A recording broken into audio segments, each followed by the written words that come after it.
বর বাজার থেকে পাবদা মাছ আর মরলা মাছ নিয়ে এলো। বর বলছে মরলা মাছ রান্না করতে, আর মেয়ে বলছে পাবদা মাছ রান্না করতে। কোনটা ছেড়ে কোনটা করি? হাউস ওয়াইফ তো, দুজনেই কথাই রাখতে হবে। প্রথমে ঠিক করেছি পাবদা মাছ করব।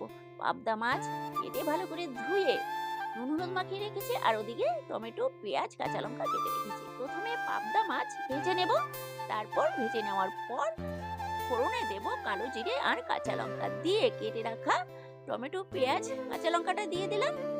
হলুদের গুঁড়ো, জিরের গুঁড়ো, ধনের গুঁড়ো, স্বাদ মতো নুন, চিনি দিয়ে ভালো করে কষিয়ে নিলাম। কষিয়ে নেওয়ার পর জল দিয়ে তারপর ভেজে রাখা পাবদা মাছ দিয়ে দিলাম।